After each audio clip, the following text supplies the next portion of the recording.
Earlier today, the vote was taken to confirm Robert F. Kennedy. You do the same. Robert Thanks F. for having Kennedy, me.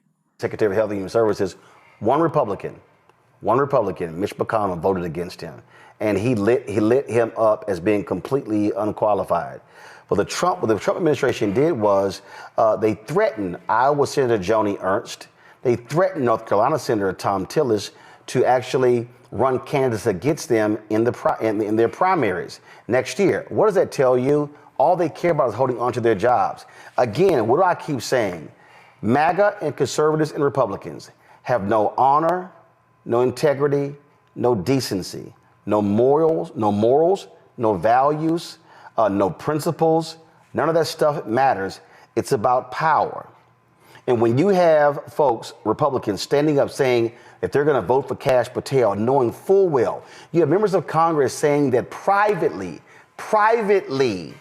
Kennedy would not have gotten 10 Republican votes. But they are scared to death of Donald Trump's retribution, and they are threatening them. They threaten Republicans to vote for Peter Hegseth as Secretary of Defense. He was confirmed. They threatened them to vote for Robert F. Kennedy Jr. He was confirmed. They are threatening them to vote for Linda McMahon. They're threatening them to vote for Kash Patel. And do you have a profile in courage of any of these Republicans shockingly other than Mitch McConnell? The answer is no. Not Lisa Murkowski, not Susan Collins, not Tom Tillis. This is right here, Senator Cory Booker in the committee hearing when it came to Kash Patel. This is one of the more perplexing nominees for me personally. I've seen the pendulum swing back and forth in this committee now over 11 years. I've seen my colleagues on the other side of the aisle rightfully take up a politically charged tweet about a nominee, whether it's for the bench or for significant offices like this one. As have we. I've seen back and forth, but I've just never seen something like this for a candidate. And I'm surprised that there's not more people who are calling some of this out in the most objective way possible. I do not understand how we're moving forward at this point.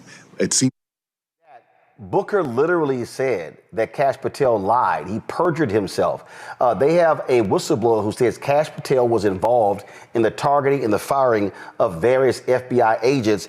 And Chuck Grassley and others are like, oh, y'all just sort of bringing this thing up. Here's a perfect example. This racist right here, Kash Patel sat in a hearing and said he could not remember who this guy was, even though he went on his show 8 times and they have each other's cell phone and they exchanged messages. This man is a known liar. Watch.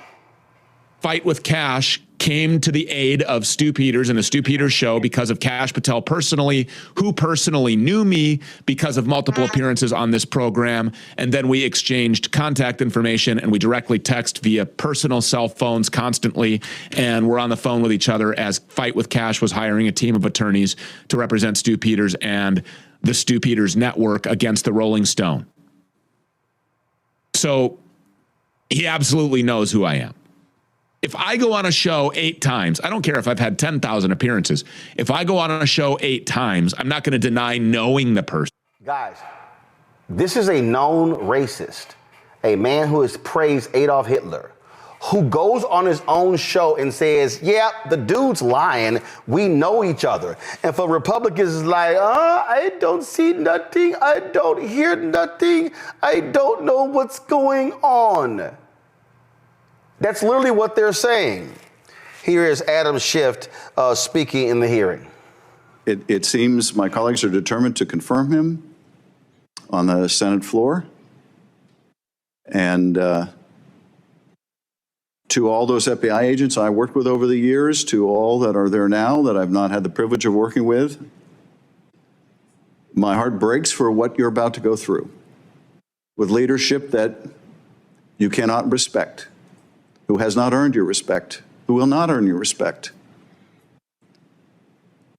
I know you will put your head down and do your jobs because you're professionals. I hope you stay at the FBI. I hope you don't leave, because if you're committed to the mission and you leave, then it's going to just leave behind people who are less committed to the mission. So I hope you'll stay. I hope you'll gut it out. I hope the same is true of the career professionals at the Department of Justice who are the subjects of a similar witch hunt. I spent almost 6 years in that department. I venerate that department. And we need the career civil servants, public servants who serve in both those institutions.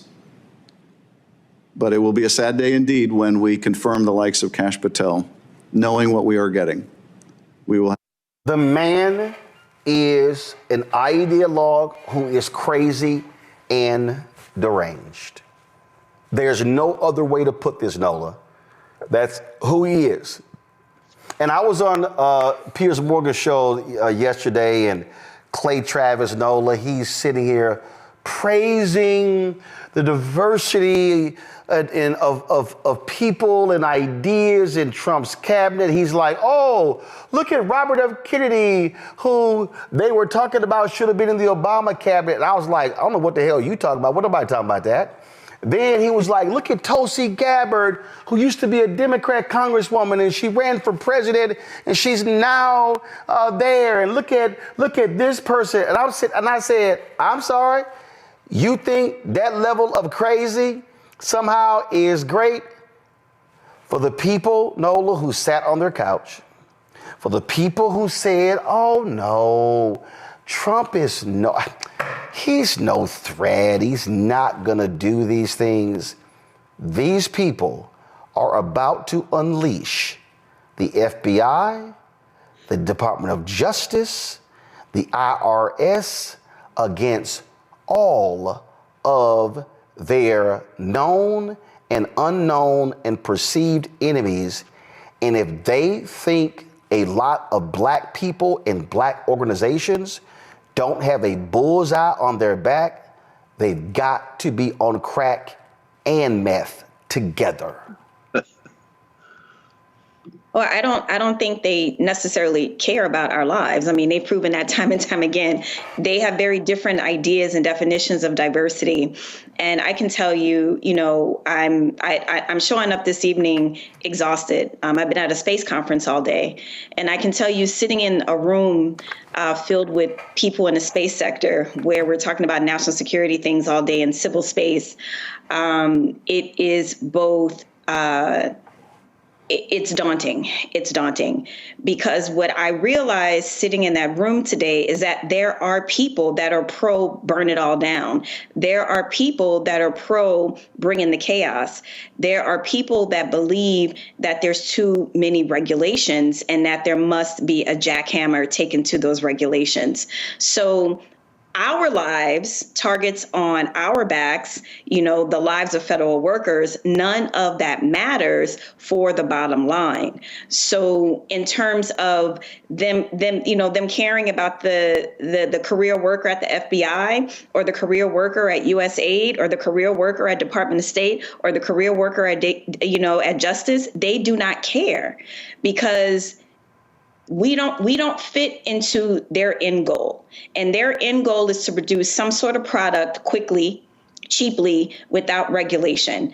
And, many folks revere Elon Musk because that's his way of thinking. That's the tech bro way of thinking. If you got to break stuff, break it, as long as you get that product at the end. And so many Americans will suffer, not only because it's about whatever result you need to get that product made. And that's including the legal pipeline and everything else. But it's also, it doesn't matter if you break democracy, if you break this country, if you break the judiciary, it doesn't matter because that product is going to get made at the end of it. It's about the end use game. And so, sitting in that room today, I really had an education on where a lot of this stuff is heading. And the little guy, the cog in the wheel, I mean, that's just collateral damage. And so once you wrap your head around this, then you understand what we are really dealing with. They could care less about the optics in terms of, telling New York to let Eric Adams, to drop the case. They could care less, right? They could care less about the pushback or the people protesting in the streets. They could care less because in their minds, they control the whole thing. They have the executive. They have the Supreme Court. They have the legislative. Who gonna stop me, boo? That's where we are. Reese? Yeah, I mean, as far as I'm concerned, I really don't give a damn about Republican senators' feelings, what they would say behind closed doors. What matters is how you exercise your power or how you abdicate it. The reality is that they are all foot soldiers and accomplices. They're not hostages and they're not helpless. A lot of these people would have no problem winning a primary challenge. I'll remind people that a lot of the candidates that Donald Trump supported in the primaries got their asses handed to them, and they did not beat the incumbents. And so I'm not buying this idea that all these people are so scared. I think that that's good PR for them to try to make them feel like, well, it wasn't me. What do you expect me to do? He won. I have to go with the program. They're part of the program just as much as Donald Trump is. And so the fact that they are willing to see their side of the branch, the legislative branch, neutered to advance these more extremist and expedited radical white Christo nationalist views is an indictment on them, but it certainly does not absolve them from their responsibility for allowing these things to come through. They might believe that, oh, well, like you talked about earlier in the show, we'll get a carve out or we'll get an exception or we'll figure out how to put the pieces back together just for our little neck of the woods. But the damage that is being done is going to far exceed that. I believe that they're in on it. And in the off chance that they're not, they're going to be in for a rude awakening just right along with the rest of their constituents. And we're all going to be sitting up here saying, we told you so. Support the work that we do. Join our Bring the Funk fan club. You heard what we just talked about there. Folks, I can't reiterate this enough. Listen to me clearly. I cannot reiterate this enough. When you've got technology companies running scared, when you've got legacy media not doing their job, when you've got black-owned media that is disintegrated, now is more than ever for us to have independent media that cares about the truth, that is willing to say what needs to be said. So when you support Roland Martin Unfiltered, this show, when you support the Black Star Network, you're not just supporting me, you're supporting the other shows. Our goal is to add 2 more shows this year. We want additional shows. We want more weekly and daily shows because we want to be able to speak truth to power. We want to be able to say what is necessary where other people are scared. And when you are scared, when you're looking over your shoulder, oh my God, that advertising contract is not going to come in. Well, guess what? A lot of these major ad agencies, they're not even supporting us anyway. You know, in 6 years of doing this show, Group M hasn't done a damn thing with us. Publicis hasn't done anything with us. You've got Horizon, you've got all of these folks, they haven't done jack. And so we are calling it like we see it, and we're speaking truth. And unlike some of these other so-called progressives and people who believe in truth, I'm not running around trying to kiss MAGA ass and kiss Trump's ass. I won't be going to Mar-a-Lago, not for a damn thing. And so this is about us being able to speak truth. So when you support this show and this network with your resources, it is exactly what is happening because we are trying to build something that is bigger and broader, and actually it has the courage to say what needs to be said, even when it makes other folk uncomfortable. If you want to contribute giving Cash App, use the Stripe QR code. This is it right here. And if you are listening, simply go to blackstarnetwork.com to check it out. Also, if you want to see your check and money order, some of y'all old school, we understand that. See your check and money order to P.O. Box 57196, Washington, D.C., 2003 7-0196. PayPal, R. Martin Unfiltered. Venmo is RM Unfiltered. Zelle, Roland at RolandSMartin.com, Roland at RolandMartinUnfiltered.com. And again, folks, we've got some 4 million social media followers. If only 20,000 of our fans contribute at least $50 each, which comes out to $4.19 a month, 13 cents a day, that's $1 million that allows us to be able to continue to build, to add these shows and do the work that's required. So your support is needed. So please join our Bring the Funk fan club today. If you've not already joined, if you have given to us in the past, please renew your commitment because it's important that we support Black-owned media because Black-owned media matters.